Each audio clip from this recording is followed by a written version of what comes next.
It's time for high school football in the Arklatex. This year's hot teams, the schools poised to make playoff runs, and unexpected underdogs looking for the upset. We bring it all on the Johnny's Pizza House Friday Night Blitz, brought to you by Car Giant Auto Group.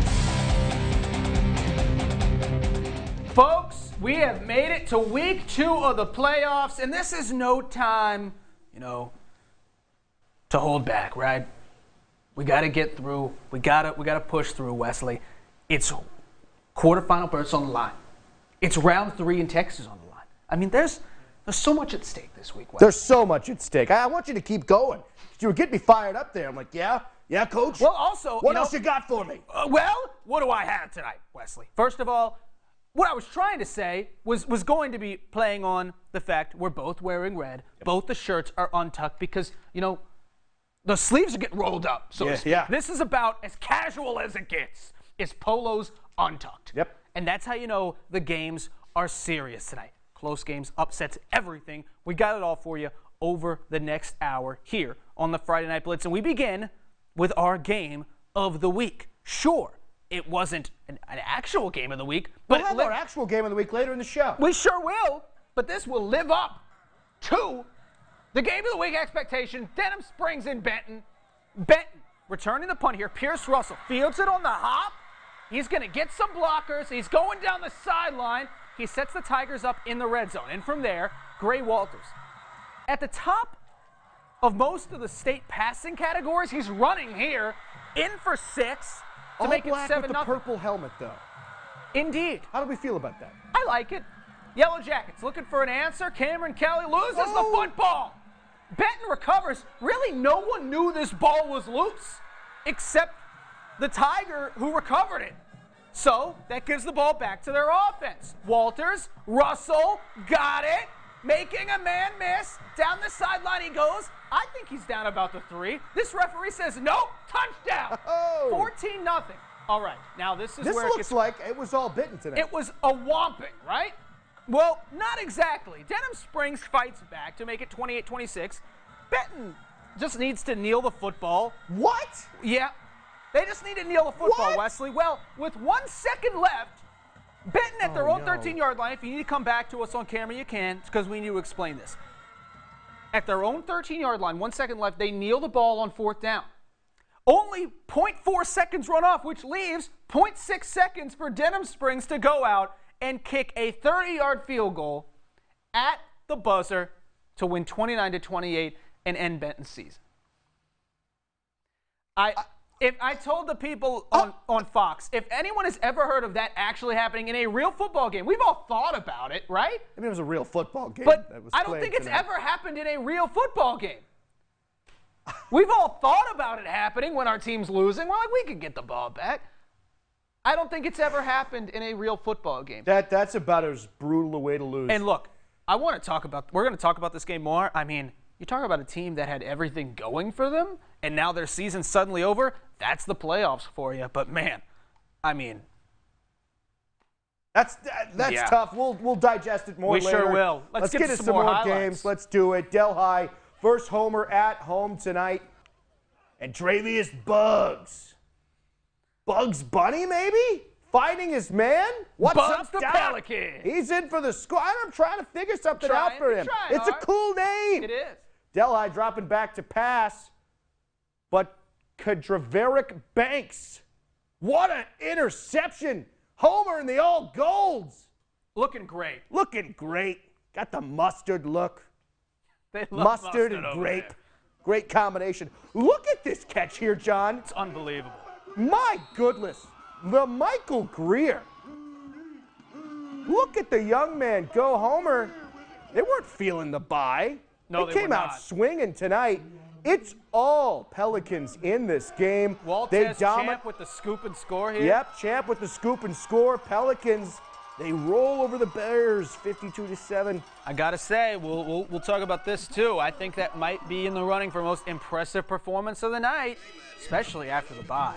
Logansport trying to set up a rematch with Homer with a victory against East Feliciana. In first quarter, Cam Boykins, Javen Claybrook, these two have connected many times during their careers. I'm going to miss that connection. It really, yeah. I'm not going to mourn it yet. We don't have to, but I'm going to miss it. It's fair. Maybe they'll be together at centenary. I think I they don't both know. have centenary I just hope offers. they stay together. That's Chandler Wilson with a big run, but the Logansport defense on 4th and goal comes up big.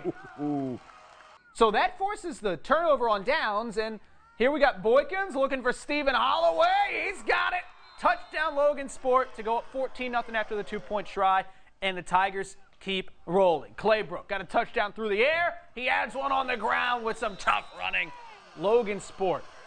The Tigers, aside from that loss to St. Mary's in Week 10, they have been extremely impressive in the second half of the year. 46-14 over Feliciana of the East variety.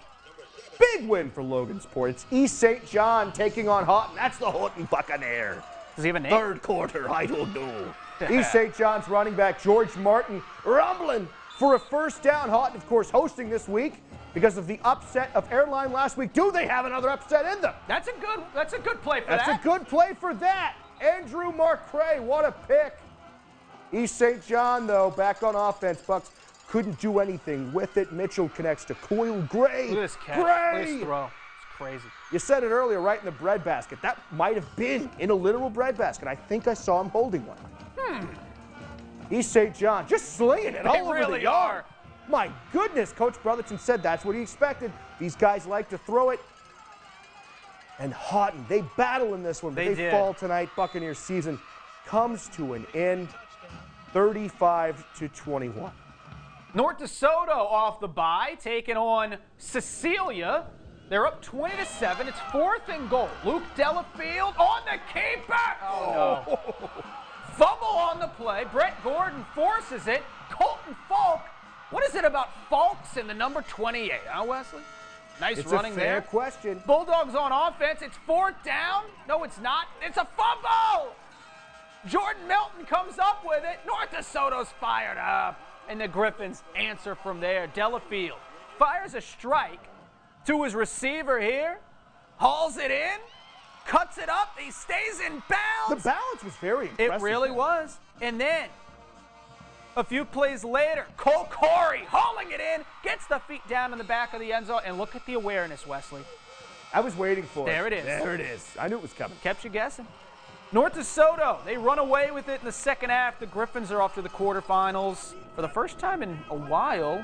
Check that. 33-14 over Cecilia. Excited to see the last time they've been in the quarters because it may have been a while. We'll figure it out. Let's head to Minden now. You see Coach Curtis. There's Tackett Curtis, the FU Tigers coming off the bye, hosting Richwood. 7-0 Tigers in the second. Tackett Curtis doing what Tackett Curtis does best, hunting down the ball carrier. Richwood punts. 4th down for the Tigers. Now, why not call Tackett Curtis's number every single play of the game? Curtis breaking tackle after tackle, finally pushed out of bounds. A few plays later, Curtis taking it to the outside. John, let's count how many defenders he makes miss. 1, 2, still going. 3, 4, 5, 6, oh, no! 7, because I'm counting the big man. You should. Curtis won't be denied, What a but the touchdown. refs, That's going to count. the refs don't like good things. They called it back. Manny, it was tight for the first half, but Tigers get a win over Richwood, 21-0. St. Paul's making the longest trip of any How long, school, John? How long? over 300 miles. Wow. Any school in the state of Louisiana from Covington to Shreveport to take on Northwood. Second half, they're punting. Tootie Collins is hosting a block party. Scoop and score. Northwood up 21-6. It's 21-9 as we go to the 4th quarter. Wolves looking long, but do not throw in Marjavius Moss's direction. The 3-star gets the Falcons off the field. Still 21-9 in the 4th. Screen pass. Cameron McCullough, laying the hit stick. Later in the drive, another screen. Trying to set it up. It falls incomplete, right? Wrong. They rule it a lateral. That's it's some recovered great by awareness Jeremiah Reed, and that leads to this. 4th and goal. Let's put it on ice. Mason Welch, Mark Dennison, Northwood pulls away late. 35-9, an impressive win over a very good St. Paul's program. Former player of the week there, Mark Dennison. There you go. Shout out. All right, St. Mary's hosting Hanson Memorial. Tigers coming off a first-round bye, looking for their first playoff win since 2017. This Tigers team has been good for a while. Early on, Hanson's defense holding the Tigers to a field goal. Payne Williams knocking it through 3-0. Offense comes alive, though. Adam Parker fakes the pass, hands it off to Joe Matoyer. He finds some green grass. Tigers up 10-0 in the first quarter. Now Adam Parker doing what he does best. All kinds of time. Decides to scramble. Keeps his eyes downfield. Ethan Busby through the coaches. Does something cool, I'm sure. 84-yard touchdown. And this is why you are at least 25 yards in front of the play. Yep. So cool things like this happen, and you can see them. St. Mary's, though, will continue doing cool things for at least another week. Continues. Another touchdown, 45-0 over Hanson. Memorial. We have to remember that. All right, some Louisiana scores. Let's do it. Head to the scoreboard, John. Arcadia. Overtime. Wow, big win over White Castle, 18-12. North Caddo, their season comes to an end. Oh my gosh, so many guys on that team we're gonna miss. KJ Black, Omarion Miller, Aiden Brock, and look, those aren't the only three that are probably gonna sign. We know that Omarion's gonna go play some big level football, but what a job that senior class did, putting North Caddo on the map. You're 100% right about that, John. And then Evangel, they were up in this game over E.D. White. E.D. White defending state runners-up. What a game down there, taking on the Cardinals. They fall 29-32. And Haynesville taking down Oakdale, 36-16. We're going to head to Texas after the break. Don't go anywhere.